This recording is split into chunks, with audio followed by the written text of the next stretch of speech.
A grabar. Bueno, mis amados hermanos, este mensaje, esta enseñanza, va a complementar la lección anterior sobre los pobres en espíritu. En la lección anterior le dimos un enfoque más escritural, más de examinar qué significaba esto de ser pobres en espíritu. Pero complementando esa parte, hoy vamos a tener una reflexión y esta reflexión tiene que ver con el orgullo religioso.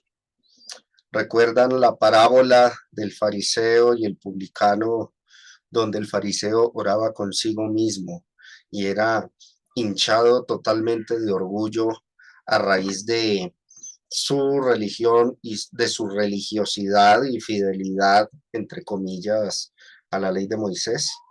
Bueno, no estamos nosotros hoy día exentos de caer en el mismo error, de replicar el mismo carácter del fariseo, obviamente bajo circunstancias distintas. Hoy día sucede, y es triste decirlo, pero es una realidad de la que como cristianos no podemos nosotros hacer oído sordo, hacer caso omiso a lo que suceda en la hermandad, y tenemos que trabajar bastante en esta cuestión sobre el orgullo religioso. Muchos hermanos hoy día a la hora de predicar y enseñar, y también por un buen tiempo este servidor que les expone fue esa clase de predicador, del que enseñaba de esta forma con orgullo religioso. Hoy día vemos por redes o en persona incluso a la hora de evangelizar, a la hora de enseñar, incluso contiendas, debates entre hermanos en la iglesia, apelar con cierto sentido de orgullo religioso de que son los únicos cristianos verdaderos en el mundo. Es que nosotros somos la iglesia verdadera, es que nosotros somos los únicos fieles delante de Dios, somos los que tenemos la razón absoluta. Esto sucede hoy día por internet, uno ve las redes sociales y abundan bastante en este tipo de problemática y debate al que son conducidos en medio de carnalidades muchos creyentes. Y es triste, lastimosamente, ocurre debido a una especie de orgullo religioso que va precisamente en contra de ser pobre en espíritu. Alguno dice por ahí en las redes sociales, en internet, lo que sucede hoy día, ¿no? Dice, somos los cristianos legítimos en el mundo. Y luego otro responde, somos la única iglesia verdadera. En el juicio seremos los únicos que iremos al cielo. Y el otro responde, y todas las demás iglesias se irán al infierno. Bueno, ese orgullo, mis hermanos, no es sano ni bueno para el alma. De hecho, he visto hermanos que cargados de este orgullo terminan cuando dicen estamos evangelizando, en realidad lo que terminan haciendo es burlarse de las personas de distintos grupos religiosos. Cuando estos comentan cosas o preguntan sobre ciertos temas bíblicos que, gloria a Dios por ello, nosotros podemos tener un mejor conocimiento, más claridad. Pero lo que no es sano es ese orgullo religioso, algunos burlándose, diciendo, por ejemplo, cuando un sectario dice que cree en milagros modernos, se burlan y le repercuten diciendo, todavía crees en milagros modernos, te estás quemando, debes visitar la única iglesia a la que yo voy, porque allá estás mal y te vas para el infierno, o se burlan. Este tipo de conducta me hace acordar de la niñez y en especial de un amigo de la infancia en el colegio, cuando se pusieron de moda unas zapatillas Nike, se pusieron de moda en esa época, esas que la suela tenían cámara de aire, y entonces todos los amigos empezaron, nuestros padres nos daban esas zapatillas pero resulta que las de este amigo eran originales. Las de nosotros o las mías eran una imitación. Y entonces comenzó él a burlarse de todos porque no teníamos las zapatillas originales. Y él empezaba a mofarse, mostraba las etiquetas de la zapatilla, eh, las marquillas, los cordones y las comparaba con las nuestras y se burlaba.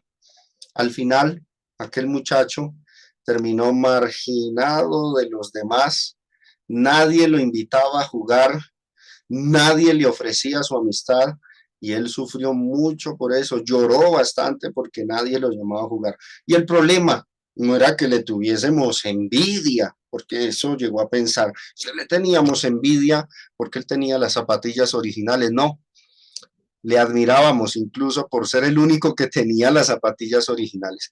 El problema era su orgullo, muy engreído, y eso causó que todo el grupo de amigos le hiciésemos a un lado. Mis hermanos, esto lo traigo como anécdota porque ese tipo de rechazo que él experimentó, podemos experimentarlo nosotros con las personas a las que deseamos predicarles, queremos ganar almas, pero de manera inconsciente podemos generarlo de nuestra parte si no aprendemos a ser pobres en espíritu, humildes de corazón a la hora de enseñar y de predicar a los demás. La Biblia dice que incluso hasta en un debate para presentar defensa es con espíritu de mansedumbre y mostrándole reverencia a aquel que se opone, lo dice el apóstol Pedro. Pero a veces pareciera que el privilegio de conocer un poco mejor la doctrina bíblica hinchara el ego, ¿no? Y agrandara ese orgullo religioso del que les voy a hablar. Este tipo de carácter y conducta, mis hermanos, aparte de ser pecaminoso, es tropiezo para aquellos a los que les predicamos y no dominamos eso. Puede llegar a jugar en contra nuestra, porque en vez de atraer almas, lo que logramos es espantarlas. Yo les invito a leer el discurso de Jesús en la sinagoga de Nazaret. Allí el Señor Jesús se dirigió a una comunidad de judíos que creían ser los únicos salvos, pero Jesús les advirtió que tuvieran cuidado con esa manera de pensar, porque los designios de Dios tal vez podrían ser diferentes a los pensamientos de ellos, y si ellos no abrían los ojos del entendimiento y sobre todo movidos a humildad, les llegaría una catástrofe tremenda. Vamos a ver el discurso. Lucas capítulo 4, versículos del 16 hasta el versículo 30. Vino a Nazaret donde se había criado y en el día de reposo entró en la sinagoga conforme a su costumbre y se levantó a leer. Y se le dio el libro del profeta Isaías. Y habiendo abierto el libro, halló el lugar donde estaba escrito: el Espíritu del Señor está sobre mí, por cuanto me ha ungido para dar buenas nuevas a los pobres. Me ha enviado a sanar a los quebrantados de corazón, a pregonar libertad a los cautivos y vista a los ciegos y a poner en libertad a los oprimidos, a predicar el año agradable del Señor. Y enrollando el libro, lo dio al ministro y se sentó. Y los ojos de todos en la sinagoga estaban fijos en él y comenzó a decirles: hoy se ha cumplido esta escritura delante de vosotros. Y todos daban buen testimonio de él y estaban maravillados de las palabras de gracia que salían de su boca y decían: ¿no es este el hijo de José? Él les dijo: sin duda me diréis este refrán: médico, cúrate a ti mismo, de tantas cosas que hemos oído que se han hecho en Capernaum, haz también aquí en tu tierra. Y añadió: de cierto os digo que ningún profeta se acepta en su propia tierra, y en verdad os digo que muchas viudas había en Israel en los días de Elías, cuando el cielo fue cerrado por 3 años y 6 meses, y hubo una gran hambre en toda la tierra. Pero a ninguna de ellas fue enviado Elías, sino a una mujer viuda en Sarepta de Sidón. Y muchos leprosos había en Israel en tiempo del profeta Eliseo, pero ninguno de ellos fue limpiado, sino Naamán el sirio. Al oír estas cosas, dice el verso 28, todos en la sinagoga se llenaron de ira y levantándose le echaron fuera de la ciudad y le llevaron hasta la cumbre del monte sobre el cual estaba edificada la ciudad de ellos, para despeñarle. Mas él pasó por el medio de ellos y se fue, dice la palabra de Dios. Impresionante, ¿no? Al principio todos estaban maravillados de él y de las palabras que decía y lo elogiaron, pero al final terminaron llenos de ira y hasta con intenciones de matarlo. Fue difícil para los judíos de Nazaret en esa sinagoga comprender que Jesús, habiendo acabado de leer del profeta Isaías, porque es la cita que estaba leyendo el profeta Isaías, una porción de la Biblia que aparentemente solo presagiaba bendiciones para los judíos, de las que destacan, por ejemplo, el año agradable del Señor. Mire lo que dice: el Espíritu del Señor está sobre mí, por cuanto me ha ungido para dar buenas nuevas a los pobres. Me ha enviado a sanar a los quebrantados de corazón, a pregonar libertad a los cautivos y vista a los ciegos, y a poner en libertad a los oprimidos, y a predicar el año agradable. Destaca eso. ¿Cuál es ese año agradable? ¿Qué interpretación, qué significado tiene? La época en que aparecería el Mesías, Jesucristo, esa dispensación, ese periodo de tiempo, esa generación que iba a traer consigo el reino de Dios, se iba a establecer. El año agradable del Señor era ese periodo de predicación del Evangelio, y habiendo dicho al final el Señor que, miren lo que les dijo: hoy se ha cumplido esta escritura delante de vosotros, confirmando con esto, y cuando dice que se ha cumplido, está confirmando que ya empezó el año agradable y también que él era el Mesías.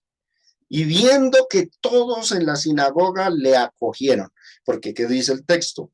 Que estaban maravillados de sus palabras, que todos daban buen testimonio de él y luego se llenaron de ira. Mire lo que dice el texto del verso 28 al 29. Al oír estas cosas, todos en la sinagoga se llenaron de ira y levantándose le echaron fuera de la ciudad y le llevaron hasta la cumbre del monte sobre el cual estaba edificada la ciudad de ellos para despeñarle. Impresionante, ¿no?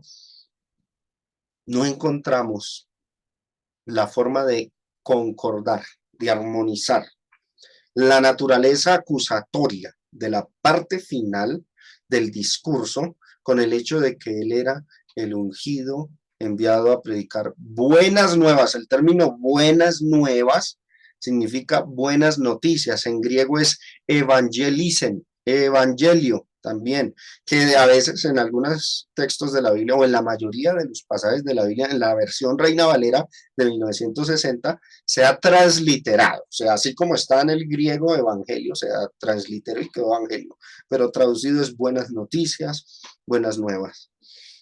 Esa es parte acusatoria de las palabras de Jesús al final de su discurso en la sinagoga de Nazaret, como que no armoniza con la idea de que sea el año agradable, porque lo que les dijo fue desagradable hasta el punto que ellos se llenaron de ira y reaccionaron con ganas de matarle.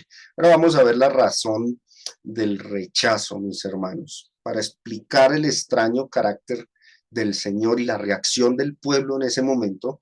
Surgen diversas teorías. Esta es una interpretación que un tal William Hendrickson arroja. Voy a leer el comentario. Dice: a la gente le gustó lo que dijo acerca de la llegada de la era mesiánica, pero no aceptaban la inferencia de que Jesús, el carpintero, o el hijo del carpintero, quien se había criado entre ellos, fuera instrumento para llevarla a cabo. O sea, se pusieron contentos con el hecho de que dijera: se ha cumplido lo del año agradable, pero no les gustó mucho que se mostrase como el Mesías. Es más o menos lo que dice este comentario. Pero esta interpretación fracasa, esta interpretación no armoniza con el texto. ¿Por qué? Porque es que el texto dice lo contrario. Todos daban buen testimonio de él y estaban maravillados de las palabras de gracia que salían de su boca y se preguntaban a raíz de eso: ¿no es este el hijo de José? Noten esa pregunta: ¿no es este el hijo de José? Esa no es una pregunta que en este contexto y con las líneas anteriores indique que tuvieran un sentimiento despectivo antiguo hacia Jesús, que esa pregunta fuera de rechazo. ¿Cómo así que el Mesías no es este el hijo de José? ¿Qué tal? No, no es esa la línea de pensamiento a la que el pasaje nos conduce. Viene en un contexto donde dice que todos daban buen testimonio de él y estaban maravillados, así que lo más probable, lo más obvio es que la pregunta es de admiración, es admirándolo ahí, diciendo, oh, este es el hijo de José y tiene estas palabras, ¿será el Mesías? O sea, más o menos esa es la impresión que transmite el pasaje, nos muestran. No hay razones para la interpretación anterior de que lo rechazaron por ser el hijo de José, ¿no? Y para pensar que la razón por la que lo querían matar fuera esa, ser el hijo de José, no. Más bien, hay una razón de mucho poder y se las voy a exponer en este momento.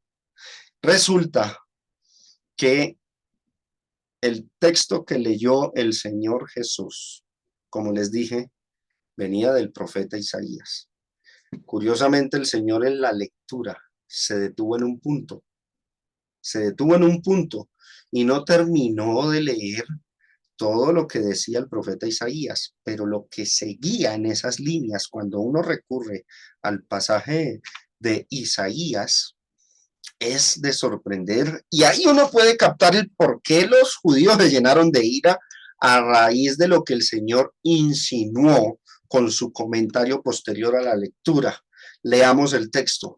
El Espíritu de Jehová el Señor está sobre mí.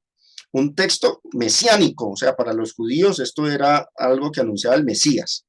Porque me ungió Jehová, me ha enviado a predicar buenas nuevas a los abatidos, a vendar a los quebrantados de corazón, a publicar libertad a los cautivos y a los presos apertura de la cárcel, a proclamar el año de la buena voluntad de Jehová, que en palabras de Lucas es el año agradable del Señor. Pero observen, ahí se detuvo el Señor en la lectura, pero las líneas que seguían en Isaías era, y el día de venganza de nuestro Dios a consolar a todos los enlutados. Venía dos cosas, una positiva y una negativa. La positiva, el año agradable del Señor, pero la negativa, el día de venganza o de juicio. No, no habla este texto del juicio final, como algunos interpretan, sino de un juicio de aquella época que se avecinaba. Ahora, causa curiosidad el hecho de que el Señor se hubiese detenido en la lectura del profeta Isaías hasta donde Lucas la registra, el año agradable del Señor. Hay diferentes comentarios al respecto y opiniones. Algunos dicen, no, la costumbre en las sinagogas era que se leía toda la porción del profeta Isaías, o sea que probablemente Jesús tuvo que haber terminado, sino que Lucas, por ser breve en su evangelio, lo dejó hasta ahí. Otros que no, que hay que ser exactos con Lucas y que Lucas registra hasta donde el Señor quiso leer, punto final. Bueno, cualquiera de las dos es viable, no creo que comprometa alguna situación adversa, pero indiferentemente de eso, lo que sí podemos estar nosotros seguros, mis hermanos, es que cuando vemos la acusación del Señor, si el Señor leyó o no leyó esa última porción que dice el día de venganza, se las insinuó a los judíos. Mínimo se las insinuó. Lo deducimos por los versos del 25 al 28. Y en verdad os digo que muchas viudas habían en Israel en los días de Elías, cuando el cielo fue cerrado por 3 años y 6 meses, y hubo una gran hambre en toda la tierra. Pero ninguna de ellas fue enviado Elías, sino a una mujer viuda gentil, no era judía, en Sarepta de Sidón. Y muchos leprosos habían donde en Israel, el pueblo de Dios, en tiempo del profeta Eliseo. Pero ninguno de ellos fue limpiado, sino ¿quién?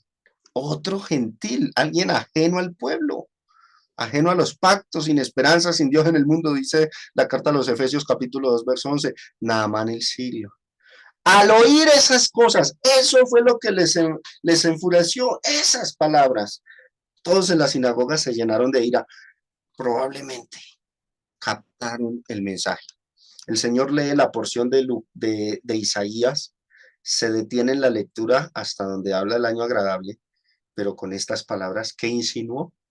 insinuó que el día de venganza no iba a ser para los extranjeros, para los gentiles, como era el pensamiento judío de la época, sino que el día de venganza Dios lo ejecutaría sobre los judíos. Y eso los llenó de ira, porque ellos creían que Israel iba a ser el pueblo privilegiado con el establecimiento del reino y que ellos iban a volver la cúspide del mundo y que iban a gobernar todas las naciones y que los gentiles iban a quedar por fuera.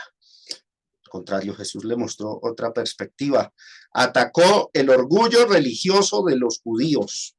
Atacó esa jactancia de ellos que siempre decían es que somos del linaje de Abraham, somos judíos, el pueblo escogido de Dios, Dios nos va a salvar a nosotros. Pues Jesús les recuerda los días de Elías y Eliseo. En los días de Elías había muchas viudas en Israel, pero solo una extranjera fue bendecida por Dios. Y asimismo, había en los días de Eliseo muchos leprosos en el pueblo escogido, pero los del pueblo no fueron beneficiados, sino solo un hombre, y era extranjero, Naamán el sirio. Entonces, cuando uno analiza cuidadosamente, mis hermanos, estos versículos del 25 al 28, hay suficientes razones para inferir que a pesar de que Jesús no leyó la última parte, la sugirió, la insinuó contra los judíos en el resto de su discurso, porque si en Jesús, como dijo él, hoy se ha cumplido esta escritura. Es obvio que los judíos conocían la porción de Isaías, todos los sábados en las sinagogas leían la escritura, y esto es uno de los, Isaías 66, era uno de los textos más leídos. Isaías 61, Isaías 53, el Salmo 22, eran los textos más leídos en las sinagogas.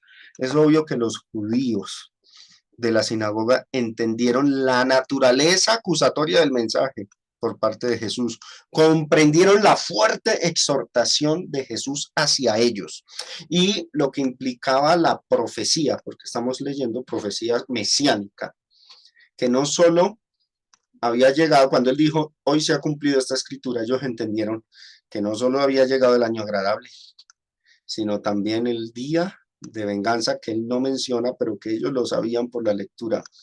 Y el enojo de ellos, de los judíos, fue a raíz de que Jesús los sentenció a ellos como los que estarían reservados por Dios, no para el año agradable, sino para el día de la ira. Yo quiero que observemos, hermanos, las reprensiones que se contienen ahí, que contienen profecías. Lucas 4:23, ahí mismo. Él les dijo, sin duda me diréis este refrán, médico, cúrate a ti mismo. De tantas cosas que hemos oído que se han hecho en Capernaum, haz también ahora en tu tierra. No fueron esas las palabras que los verdugos de Jesús pronunciaron en el día de su crucifixión. Mire lo que le dijeron, Mateo 27, 42. A otro salvó, a sí mismo no se puede salvar. Si es el rey de Israel, descienda ahora de la cruz y creeremos en él. Hallamos también que no menos proféticas, mis hermanos, fueron las comparaciones o analogías que Jesús tomó del suceso de Naamán y de la viuda de Sarepta. En Lucas 4, nuevamente, nosotros leemos. Él les dijo, sin duda me diréis este refrán, médico, cúrate a ti mismo. De tantas cosas que hemos oído que se han hecho en Capernaum, haz también aquí en tu tierra. Y añadió, de cierto os digo que ningún profeta es acepto en su propia tierra. Y en verdad os digo que muchas viudas había en Israel en los días de Elías, cuando el cielo fue cerrado por 3 años y 6 meses y hubo una gran hambre en toda la tierra. Pero ninguna de ellas fue enviado a Elías, sino a una mujer viuda en Sarepta de Sidón, y muchos leprosos había en Israel en tiempo del profeta Eliseo, pero ninguno de ellos fue limpiado, sino Naamán el sirio, y al oír estas cosas todos en la sinagoga se llenaron de ira. Tomemos esos dos casos. Jesús les estaba recordando a los judíos que se creían en esa época por su orgullo religioso, por su falta de pobreza en espíritu, se creían los únicos salvos y privilegiados por Dios. Jesús les estaba recordando dos historias por medio de las cuales les estaba demostrando que Dios puede revertir las cosas y darles una triste lección por su orgullo y jactancia, como ya lo había hecho en el pasado, en los días de Elías y Eliseo. En el caso de Naamán, Un ejemplo propio. Miremos el caso de Naamán. Segunda de Reyes, capítulo 5, versos 1 y 14, pero los animo a que lean todo el capítulo entero. Naamán, general del ejército del rey de Siria, era varón grande delante de su señor y lo tenían alta estima porque en medio de él había dado Jehová salvación a Siria. Este era hombre valeroso en extremo, pero leproso. 14. Él entonces descendió y se zambulló 7 veces en el Jordán con resabios, ¿sí? Lo leemos ahí en el contexto, pero lo hizo conforme a la palabra del varón de Dios y su carne se volvió como la carne de un niño y mire lo que sucedió, quedó limpio. Y Jesús dice, en esa época había muchos leprosos allá en Israel, pero Dios solamente socorrió, fue a Naamán, a un extranjero. Recordemos, hermanos, que lo que Jesús recalcó fue que en Israel, pueblo escogido de Dios, había muchos leprosos, pero que por el pecado de ellos, y especialmente ese rechazo a la obediencia a Dios, Dios decidió socorrer a uno que no era del pueblo, un extranjero, sirio, Naamán. Y luego añadió el caso de la viuda de Sarepta para reforzar la idea. Y miremos el caso, Primera de Reyes 17, del 10 al 15. Entonces él se levantó y se fue a Sarepta. Y cuando llegó a la puerta de la ciudad, he aquí una mujer viuda que estaba allí recogiendo leña, y él la llamó y le dijo, te ruego que me traigas un poco de agua en un vaso para que beba. Y yendo ella para traérsela, él la volvió a llamar y le dijo, te ruego que me traigas también un bocado de pan en tu mano. Y ella respondió, vive Jehová tu Dios, que no tengo pan cocido, solamente un puñado de harina tengo en la tinaja y un poco de aceite en una vasija. Y ahora recogía 2 leños para entrar y prepararlo para mí y para mi hijo, para que lo comamos y nos dejemos morir. Elías le dijo, no tengas temor, ve, haz como has dicho, pero hazme a mí primero de ello una pequeña torta cocida debajo de la ceniza y tráemela, y después harás para ti y para tu hijo. Porque Jehová Dios de Israel ha dicho así, la harina de la tinaja no escaseará, ni el aceite de la vasija disminuirá hasta el día en que Jehová haga llover sobre la faz de la tierra. Entonces ella fue e hizo como le dijo Elías, y comió él y ella y su casa en muchos días, dice. ¿Y qué sucedió? La harina de la tinaja no escaseó, ni el aceite de la vasija menguó, conforme a la palabra que Jehová había dicho por medio de Elías. Entonces, mis hermanos, tenemos un poderoso argumento de Jesús contra el orgullo religioso de los judíos. En los días de Elías y Eliseo, mientras los judíos eran el pueblo de Dios en esa dispensación, mientras ellos eran los escogidos de entre las naciones y eran castigados por sus pecados sin lluvia, con tiempos de sequía, los que no eran del pueblo de Dios estaban siendo favorecidos como esta viuda. La comparación que el Señor Jesús hace durante la predicación en la sinagoga de Nazaret equivalió a decirles, la historia se va a volver a repetir. Vienen 2 cosas según el profeta Isaías, el año agradable y el día de venganza. Pero ustedes como que no van a ser muy beneficiados con el año agradable, sino más bien el día de venganza, porque me van a tener que decir, médico, cúrate a ti mismo, ustedes me van a matar y esa será la consecuencia.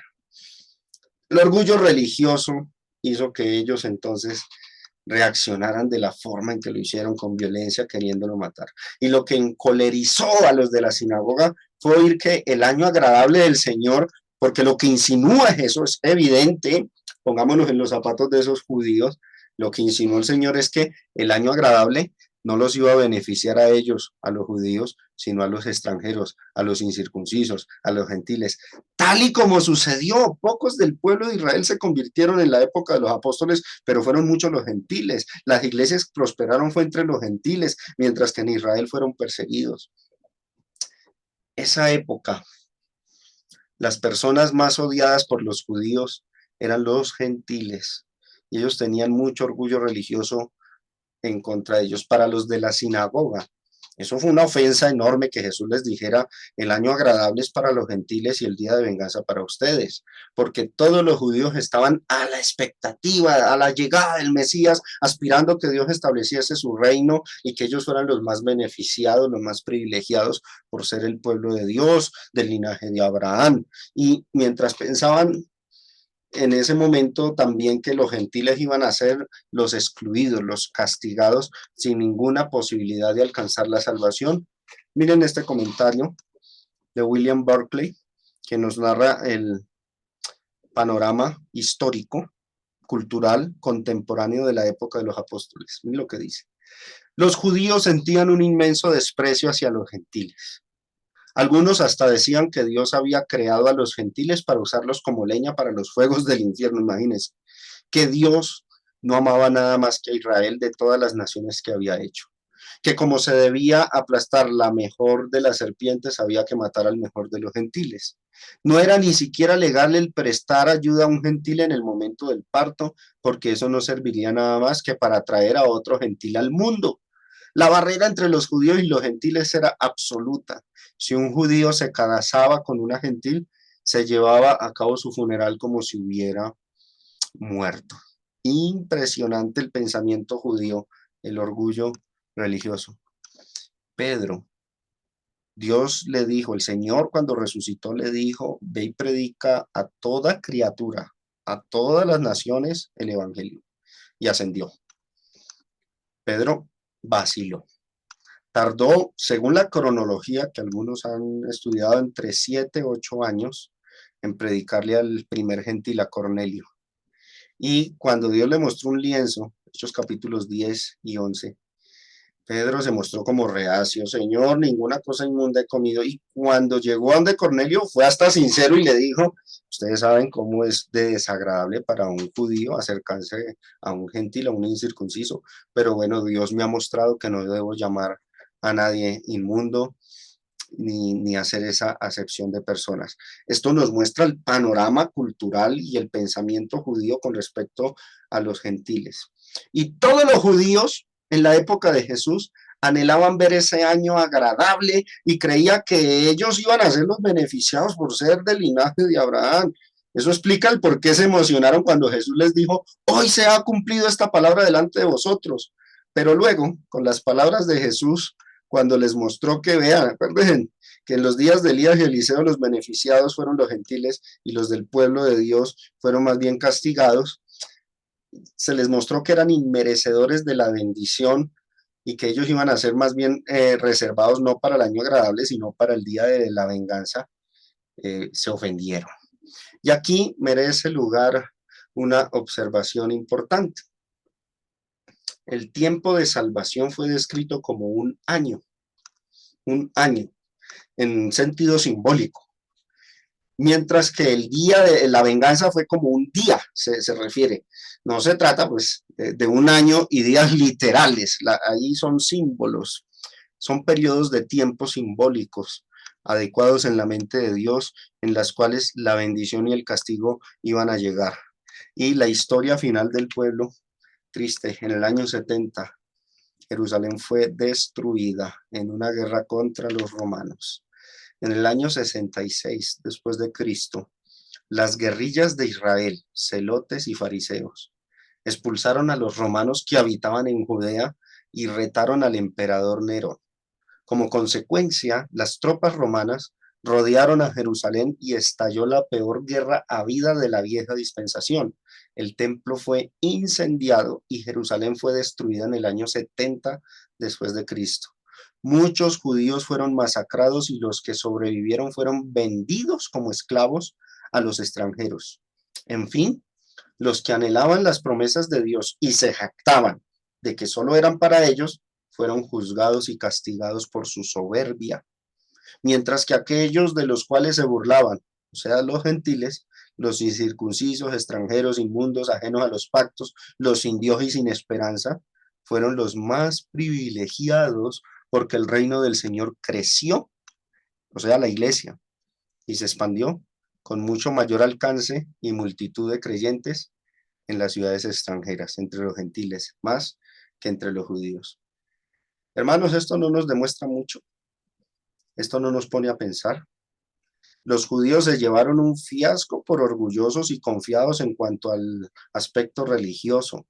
Creían que por ser del linaje de Abraham y ser del pueblo de Dios les era suficiente, hasta el punto de burlarse de los gentiles y de despreciarlos. El haber entendido ellos que eran el pueblo de Dios, linaje de Abraham, verdades, sí, de la escritura, les infló el orgullo religioso. Un orgullo que, preguntémonos, ¿no se te hace familiar este tipo de conducta hoy día entre muchos hermanos? O tal vez no hemos sido culpables de lo mismo. El caso de los judíos nos debe instar en algo a nosotros. Por algo, cuando Pablo habla en Primera de Corintios 10 de la historia de los judíos diciendo que cruzaron el mar y que bebieron de la roca espiritual y la roca era Cristo y todos fueron bautizados en la nube y en el mar, Primera de Corintios 10, y dice que no seamos mentirosos ni seamos idólatras como ellos fueron, y en el verso 11 dice, y todas estas cosas acontecieron y quedaron escritas como ejemplos para nosotros, para que no hagamos como ellos hicieron. Esto nos debe decir algo, nos debe llamar a todos a la humildad. Debe impulsarnos a hacer morir de entre nosotros la soberbia, el orgullo, la jactancia, a mirar que si somos parte del cuerpo de Cristo, del reino de Dios, y lo entendemos así como los judíos entendían que ellos eran el linaje de Abraham, que no ha sido por nuestros méritos que lo hemos tenido, sino por la misericordia de Dios, por su gracia y evangelio. Los judíos creían que eran los mejores que el resto del mundo. Aseguraban con jactancia que las bendiciones del reino de Dios iban a ser solo para ellos. Pero se llevaron una gran sorpresa, porque los mayores beneficiados del reino fueron los gentiles. Mientras que de los judíos, pocos se convirtieron. En comparación con la masa que había de pueblo en esa época, pocos se convirtieron. Romanos 9:27 dice, también Isaías clama tocante a Israel, si fuera el número de los hijos de Israel como la arena del mar, si toda la nación fuera una multitud, tan solo el remanente será salvo, y era por su orgullo religioso. No debemos confiarnos con orgullo, y mucho menos jactarnos por ser parte del reino de Cristo hoy día, por ser parte de la iglesia del Señor, por haber obedecido la doctrina correcta para la salvación hasta el punto de que cuando hablemos con los demás o los tratemos, seamos arrogantes, que los tratemos de manera despectiva y humillante. Más bien, mis hermanos, debemos predicar con humildad, enseñar con amor, con gracia, teniendo compasión con los demás, y si depende de nosotros, hacer todo lo posible por ganar la amistad de esa persona y confianza para predicarle el evangelio, para enseñar y corregir el error. No es necesaria la arrogancia, la altivez, la jactancia, el orgullo religioso. Con eso no ganamos nada. Con eso más bien las iglesias se estancan y no crecen. Más bien, perdemos muchas oportunidades de conquistar almas para Cristo. Perdemos las posibilidades de traer aún hasta nuestros propios familiares a los pies del Señor. Acuérdense de la anécdota del principio de aquel amigo de las zapatillas originales. Lloró porque nosotros lo hicimos a un lado, no por envidia de sus zapatillas, sino por el orgullo y la jactancia que él siempre mostraba. Los cristianos de Roma, los romanos, al ver que la mayoría de los judíos estaban endurecidos en cuanto al evangelio, hasta el punto de que los judíos estaban persiguiendo la iglesia en esa época por todas partes, y al notar los romanos, los cristianos en Roma, que ellos siendo gentiles eran ahora miembros del verdadero reino de Dios, del verdadero pueblo de Dios, los romanos, los cristianos en Roma, vieron y dijeron, uy, los judíos fueron rechazados, no entraron, pocos se convierten. En cambio, nosotros los gentiles aquí en Roma somos cristianos, miembros del cuerpo de Cristo. También se estaban como que llenando de orgullo, y Pablo los reprendió y les dijo en Romanos 11:25, no quiero, hermanos, que ignoréis este misterio para que no seáis arrogantes en cuanto a vosotros mismos. Y en el verso 19 al 22 les dijo, pues las ramas dirás, las ramas representan aquí a los judíos, fueron desgajadas para que yo, un gentil, fuese injertado. Bien, por su incredulidad fueron desgajadas. Pero tú, gentil, añado eso porque es la lectura, el contexto, tú por la fe estás en pie. No te ensoberbezcas, no te vuelvas jactante, orgulloso, religiosamente hablando. Más bien témale a Dios, porque si Dios, porque si Dios no perdonó a las ramas naturales, a los judíos, a ti tampoco. Ellos pecaron por su orgullo, y si tú te llenas de esa soberbia, a ti tampoco te perdonará. Y ya lo dice a la iglesia. 22. Mira pues la bondad y la severidad de Dios. La severidad ciertamente para con los que cayeron, pero la bondad para contigo. Eso sí, si permaneces, tenemos que ser fieles y perseverantes, si permaneces en esa bondad, porque de otra manera también seríamos cortados. El orgullo religioso, mis hermanos, es un peligro, es un peligro. Es algo que está poniendo una pared que impide que muchas personas entren. He conocido casos, personas que me dicen, entendí el evangelio, pero no quiero ir a esa iglesia porque son orgullosos, porque es que son muy arrogantes. No podemos repetir la historia de Israel.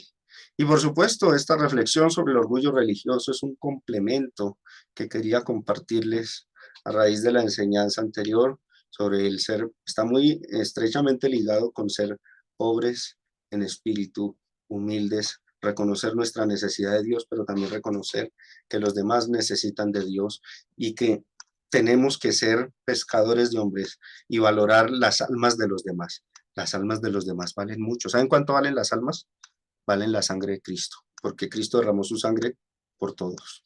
Que no se benefician es porque no han obedecido al Evangelio, pero hay que hacer todo lo posible por rescatarlas y para eso hay que ser pobres en espíritu y abolir de nuestras vidas el orgullo religioso.